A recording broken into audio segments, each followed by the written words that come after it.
seharusnya mendapat nasi kok dikasih tai, ngono ta?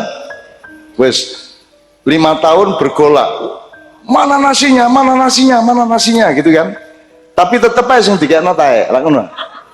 Seharusnya dapat nasi tapi dapat. Akhirnya tahun ke-6 rakyat menyesuaikan diri. Janjane dirasa-rasano masih tai tapi kayak sego ya gitu ya. Itu tahap berikutnya. Ya. Akhirnya semua terbiasa dengan tai karena punya daya tahan dan kemampuan mental yang luar biasa sehingga mampu mendeterminasi, menembus daya kepribadiannya, membuat si tai itu menjadi nasi. Wes nanti 10 tahun dari tahun ke-11 sudah tidak ada lagi orang membedakan nasi sama tai karena semua sudah bisa merasakan tai sebagai nasi. Jadi sudah tidak ada lagi ngomong tai, mereka menganggap itu adalah nasi. Orang 10 tahun yang lalu tahu bahwa itu sebenarnya tai, tapi 10 tahun kemudian orang tahunya itu adalah nasi. Wis gak ono pertengkaran, wis gak ono reformasi, wis gak ono revolusi. Wong iki masih janjane taek tapi tetap kok rasakno sebagai gitu. Jadi orang tidak membedakan lagi dan tidak memprotes lagi. Tahun ke-16 anakmu lahir, dia tidak ngerti nasi, dia tidak ngerti tai, ngertinya nasi. Jadi tai kok gak ono tai iku, ono sego rek, padahal iku tai. Nah itulah yang terjadi sekarang di Indonesia. Kamu tidak tahu bahwa kamu itu dilotek taek bendina kan iki. Engko nek dikandani, "Hei ku taek," muring-muring. Muring-muring itu, muring-muring wah terus marung memfitnah, terus posting, wah copy paste. Wah. Karena tidak belajar sejarah, maka kita harus belajar sejarah. Minimum belajar, kalau untak ya minimum belajar dari awal-awal masa pergerakan kebangsaan sampai lahir Republik Indonesia. Minimum. Syukur sampai ke belakang, sampai Mataram, sampai Mojopahit, sampai Girindrawardana, sampai Kertanegara. Syukur sampai Erlangga. Syukur kamu tahu kabinet sekarang dibanding kabinet Mojopahit lebih bermutu mana cara berpikirnya misalnya.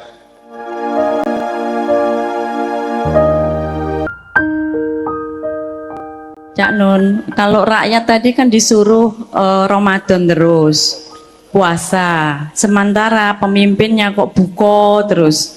Kapan rakyatnya buko? Sedangkan pemimpinnya kapan posone? Teman-teman sekalian, ini pertanyaan sangat mudah dijawab secara teoritis, tetapi itu nanti kita akan ngaplo lagi karena prakteknya Anda sendiri kok yang milih. Sopo sing milih iku biar nak kon-kon dhewe ya to. Lekmu ya to, Pak lekmu, Bu lekmu, tonggomu kabeh sing milih. Dadi kon takon ngono iku tidak pada tempatnya sebenarnya itu. Nah, kalau rakyat Indonesia itu tidak butuh buko. Wong Indonesia kok. Wong Indonesia kok dilawan. Wong taek iku diambut terus dadi wangi kok. Lu saking daya tahannya luar biasa. Iya toh?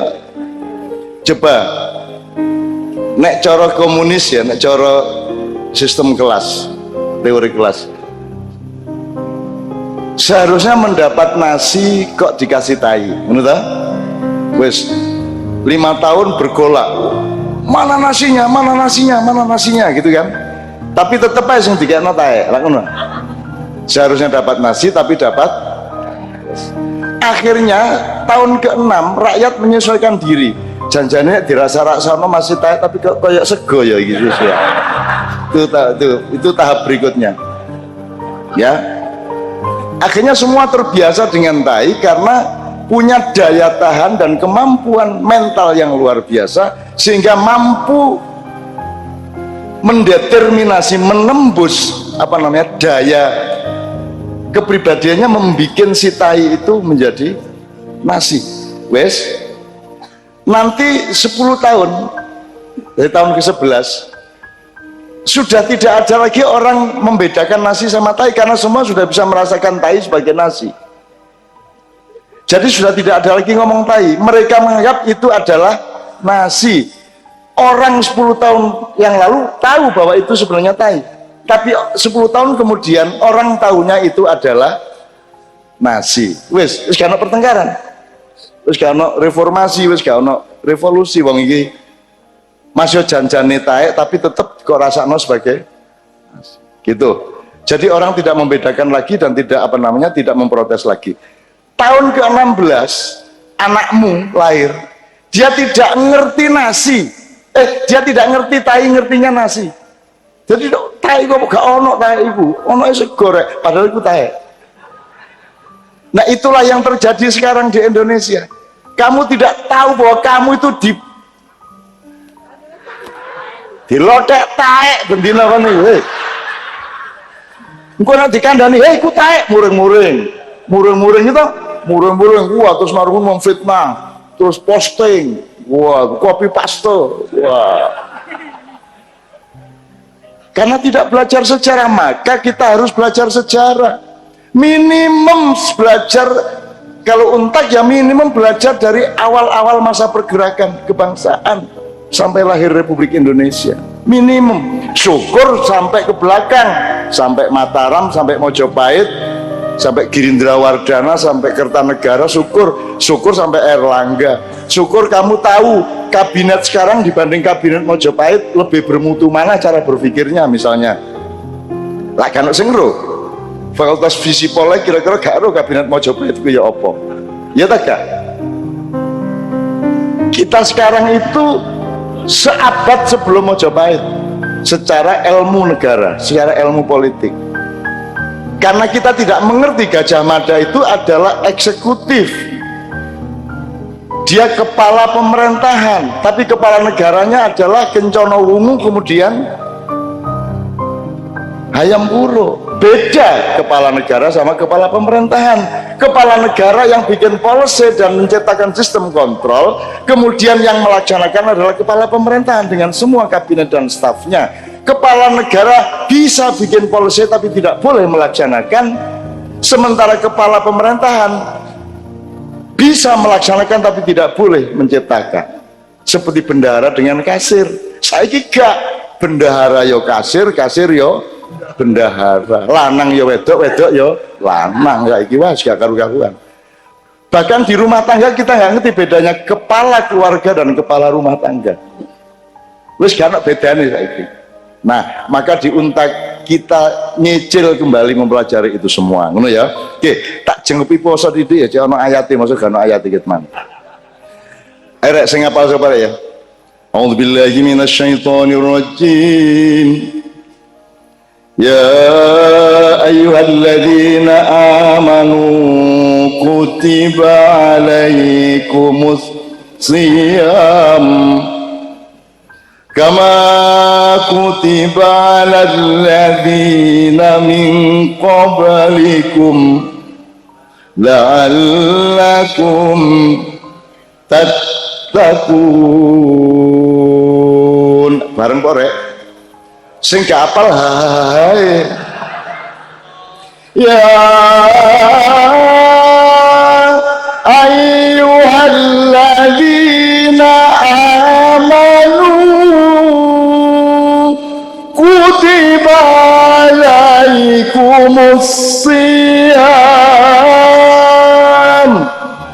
kama kutiba alal ladzina min qablikum la'allakum tattaqun. Terus ayyamam ma'dudat dan seterusnya. Gue nek tak terus no aku dadi kori. No. Kori aku you know. Ya nek jangan ambil. Ngene rek dicupuk loro ae. Pertama telu. Sing dikongkon niki sing dikon poso mek wong beriman. Jadi tidak ya ayuhan nas tapi ya ayyuhalladzina amanu, ngoten Bu. Apakah ini berarti yang tidak beriman bebas tidak berpuasa? Tergantung Anda melihat tafsiriahnya bagaimana. Kalau Anda melihat kalimat itu sebagai pasal hukum, maka kepadatan kalimatnya membuat yang wajib berpuasa adalah orang yang beriman saja, yang tidak beriman tidak wajib berpuasa. Kalau Anda melihatnya sebagai kalimat hukum, tapi kalau Anda melihat sebagai kalimat ilmu yang menawarkan diskusi, tidak begitu. Kalau Anda melihatnya sebagai ilmu, orang yang beriman itu kalau tidak berpuasa tidak akan ada eskalasi atau peningkatan iman. Maka puasa adalah metode untuk meningkatkan imanmu. Nanti ujungnya, perolehan atau produknya adalah takwa yang lebih tinggi. Jadi ini produknya takwa. La'allakum tattaqun.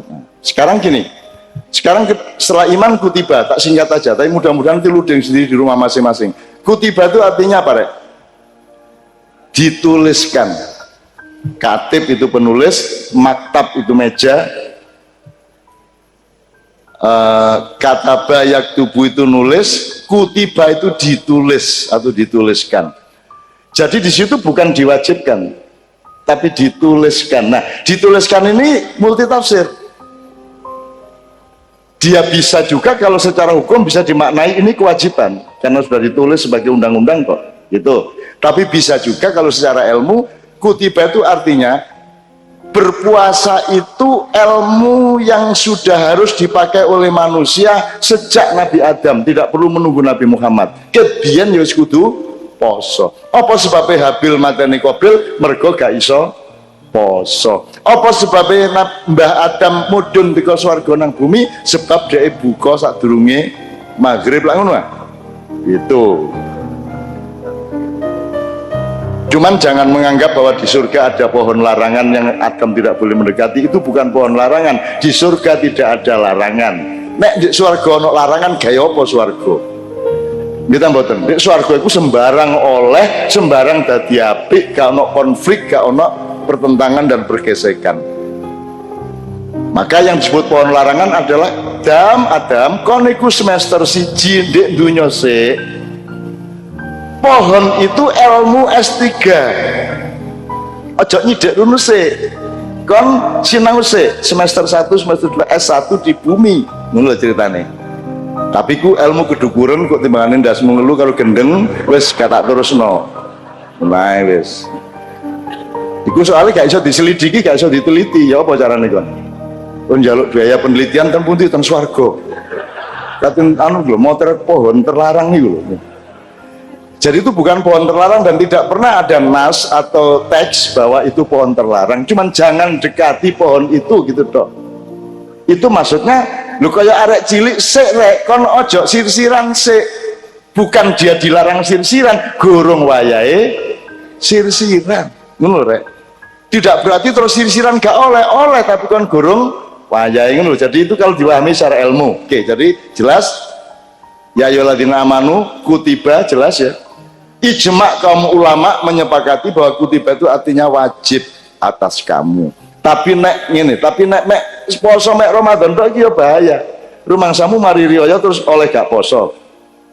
Karena puasa kan tidak sekedar menahan makan dan minum. Puasa adalah tadi itu melampiaskan secara terkendali. Dia tadi mengatakan. Jadi menendang bola itu pakai puasa ndak? Apa sebabnya Messi tak sopo iku nek ngomper iku pas. Nek kon gak poso kok banterno gak mlebu balik. Ya ta gak? Dia karena punya naluri untuk menahan, jadi engko saene ae. Jadi nendange kira-kira sikile ngene utawa sikile ngene nek ado rada ngene, nek gak nek ide cukup ngene iki, cek leser utawa nek rada dhukur titik ya ojo terlalu nisor oleh menimpa bola rada ndukur titik kira-kira 3-4 cm jis nanti diukur kira-kira sampai sana. Apalagi pemain lawan kan sedang lari, jadi dia harus ngasih bolanya ke sana, tidak ke sana. Itu disiplin puasa luar biasa. Kon masak nek gak nganggo poso ya apa carane? Kon gietno uyai. Marunu kemiri digietno. Soale lho kok seneng kemiri niku sae bentuke niku. Wah seneng kula kekno kabeh wis.